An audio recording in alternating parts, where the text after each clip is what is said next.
Assalamualaikum warahmatullahi wabarakatuh. Saya Dosi Prima Putri, CGP Angkatan 9, Kabupaten 50 Kota yang bertugas di UPSTD SD Negeri 02 Talangmawa, Kecamatan Mungka.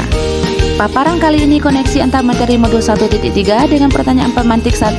Apa yang Bapak Ibu pahami mengenai kaitan peran pendidik dalam mewujudkan filosofi pendidikan KHD dan profil pelajar Pancasila pada murid-murid dengan paradigma inquiry apresiatif IA di sekolah Bapak Ibu?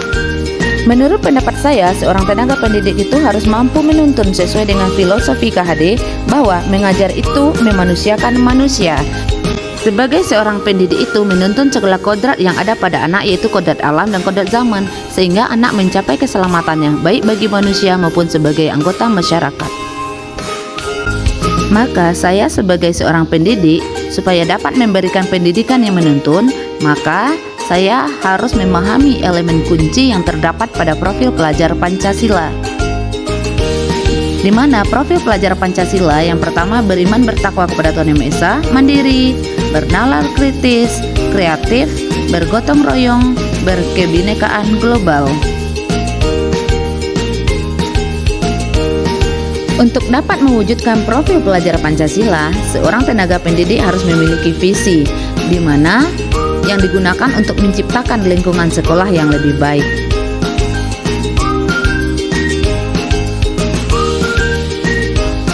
Sebagai seorang tenaga pendidik, agar dapat merancang visi yang berpihak kepada murid, maka dapat menggunakan pendekatan inquiry apresiatif yang disingkat dengan IA, pendekatan perubahan yang kolaboratif dan berbasis kekuatan. Sebagai seorang pendidik harus memahami nilai dan peran sebagai tenaga pendidik, diantaranya pembelajaran yang berpusat kepada murid.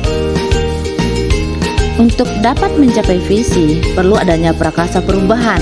Di sini saya merancang, yaitu menerapkan pembelajaran yang kreatif, inovatif, dan berpusat pada murid. Hingga diharapkan prakasa perubahan ini dapat mewujudkan peran sebagai seorang pendidik dalam filosofi pendidikan menurut KHD, yaitu pembelajaran yang berpihak pada murid sehingga dapat menciptakan profil pelajar Pancasila. Untuk dapat merancang visi yang bermuara kepada murid, ada pertanyaan pemantik kedua. Revisi dan rumuskan dengan penuh keyakinan visi yang telah Bapak Ibu buat berdasarkan jawaban pertanyaan di atas ke dalam sebuah visi yang membuat Bapak Ibu bersemangat ketika membacanya dan menggerakkan hati setiap orang yang membacanya. Awalnya saya merancang visi guru penggerak itu terwujudnya peserta didik yang cerdas, terampil, dan peduli lingkungan berdasarkan iman dan takwa. Kemudian setelah melihat dan mempelajari prakasa perubahan dengan inquiry apresiatif, visi saya revisi dengan terwujudnya murid yang cerdas, berakhlak mulia sesuai profil pelajar Pancasila. Karena saya ingin menciptakan murid yang cerdas dan berakhlak mulia sesuai profil pelajar Pancasila sebagai generasi penerus bangsa ini. Terima kasih. Salam guru penggerak.